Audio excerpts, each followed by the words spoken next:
Hello दोस्तों। मैंने calculation series शुरू करा दी है। इस सीरीज का मैं पहला टॉपिक कराने वाला हूँ टू लाइन कॉन्सेप्ट, जिसका यूज पूरे मैथ में, चाहे वो अर्थमेटिक हो या एडवांस मैथ, दोनों में होने वाला है। जब मैं आपको 17 अगस्त 2022 का रेलवे ग्रुप डी शिफ्ट 2 का पेपर सोल्व करा रहा था, तब मैंने आपसे कहा था कि जब भी मैं कैलकुलेशन सीरीज शुरू करूँगा तो मैं इससे बनने वाले जितने भी शॉर्ट तरीके होंगे उन सभी को आपको कवर करा दूंगा। मैंने रेलवे ग्रुप डी 2022 के previous year question paper official PDF से आपको कराने शुरू कर दिए हैं, और दो पेपर को मैं आपको करा भी चुका हूँ।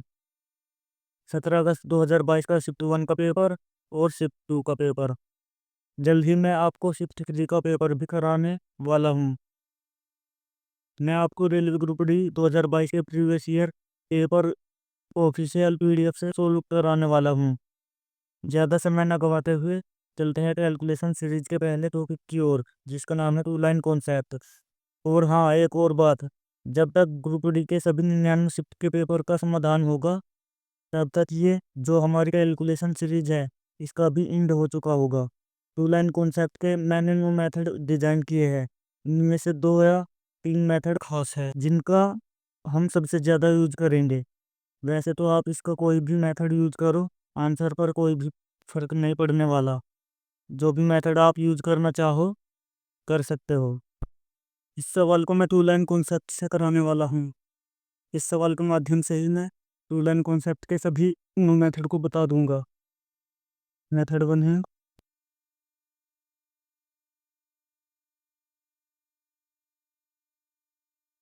एक वस्तु को 450 रुपये में बेचने पर दुकानदार को 75% हानि होती है। वह इसे किस मूल्य पर बेचे कि उसे 25% लाभ हो। मान लेते हैं दुकानदार ने वह वस्तु 100 रुपये की खरीदी, 75% की हानि हुई, तो वह बिकी 25 की। ये दिया है 450 के बराबर।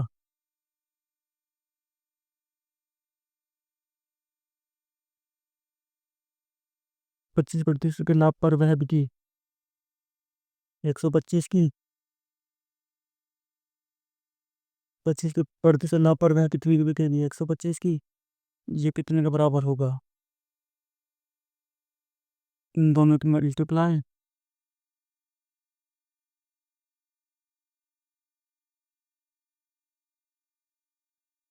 और ये बची हुई संख्या बटे में 25 × 125, 450 की 5 से गुना 2250। इस सवाल का आंसर होगा 2250। इस सवाल के अगले सभी मेथड में 25, 450 और 125 इन संख्याओं का यूज कर आंसर को निकालना है। मेथड 2 है 25 450 के बराबर,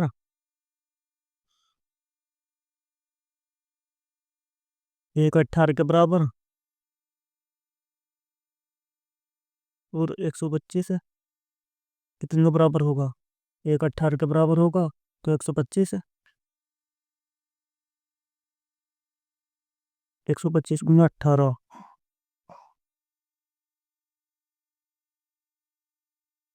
2250 के बराबर होगा।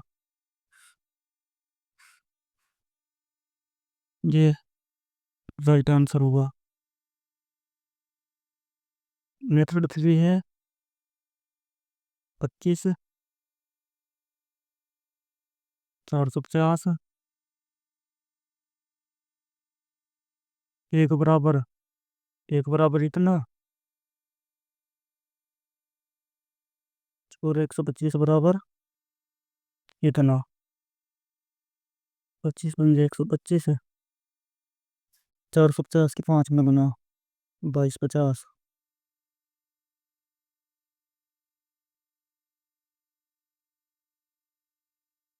मेथड 4 है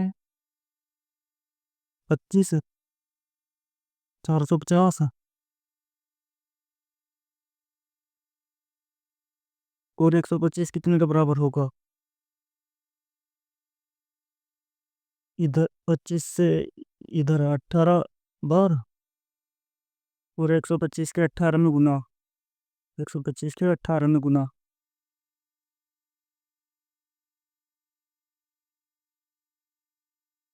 तो आंसर होगा 2250।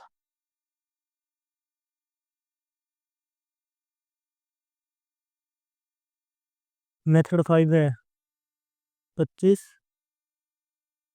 450 और 125। 25 पंजे 125,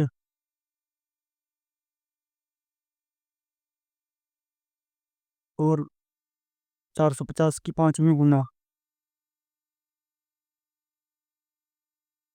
तो फिर सेम आंसर आने वाला है।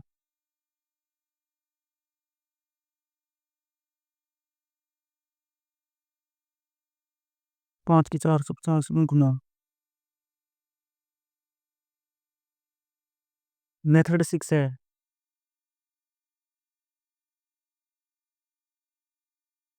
इधर को 18 गुना,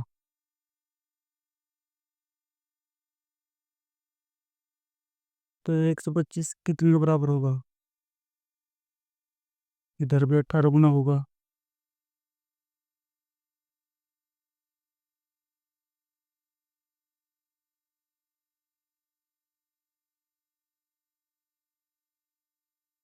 ये आंसर होगा।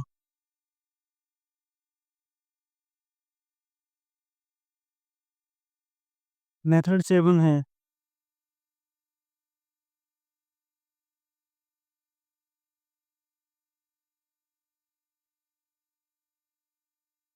इधर को 5 गुना,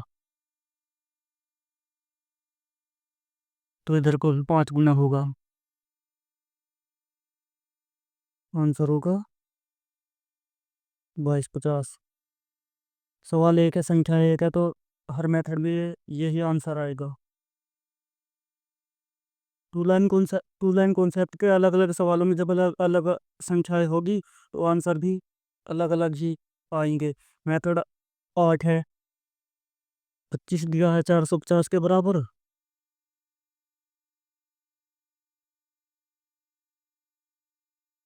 इधर 18 गुना,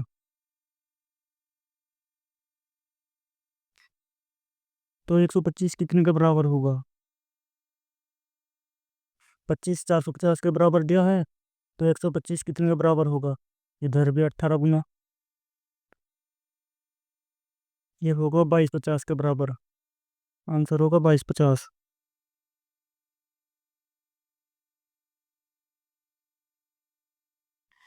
मेथड में है अपनी संख्या नीचे, इसकी ऊपर, इसकी संख्या ऊपर, अपनी संख्या नीचे और इसकी संख्या ऊपर, फिर 25% लाभ पर वस्तु बिकेगी 125 की, हमारी संख्या गुना में और इसकी संख्या बराबर में, क्या आएगा? 2250।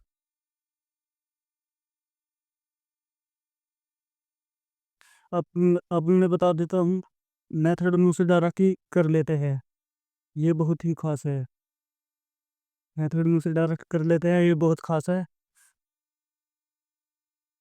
और मेथड 3 भी खास ही है। फिर मेथड 1 भी खास है, और मेथड 2 तो वेरी वेरी इंपॉर्टेंट है।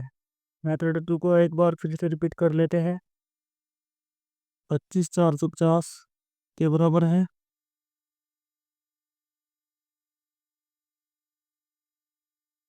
एक 18 के बराबर होगा। जब भी ये पता चल जाता है कि एक 18 के बराबर होगा, तो हम कुछ भी ज्ञात कर सकते हैं। तो ज्ञात करना है 25% प्रॉफिट पर वस्तु कितने की बिकेगी, 125 कितने के बराबर होगा? एक 18 के बराबर, तो 125 18 से गुना कर लेंगे, ये होगा 2250 के बराबर। जब भी ये पता चलता है कि एक वस्तु कितने की है, तो फिर कितने भी वस्तु का रेट हम पता कर सकते हैं। 20 कितने कितने के बराबर होगा? इसे 18 से गुना करते रहते हैं। 20 होगा 360 के बराबर। 9 कितने के बराबर होगा? इसे 18 से ही गुना करनी है बार बार। 9 होगा 162 के बराबर। और छोटी संख्या के लिए तो हम डायरेक्ट ही कर लेते हैं, जैसे 1 18 के बराबर है तो 2 कितने के बराबर होगा? 36 के। 18 कितने के बराबर होगा? 18 से ही गुना करनी है। 18 के 18 में गुना 324। और बड़ी संख्या के लिए तो हम गुना ही कर लेते हैं, और छोटी संख्या के लिए तो डायरेक्ट ही कर लेते हैं। जैसे 4 कितने के बराबर होगा? 18 चौक 72। 4 72 के बराबर होगा। 1 18 के बराबर, 4 72 के बराबर होगा।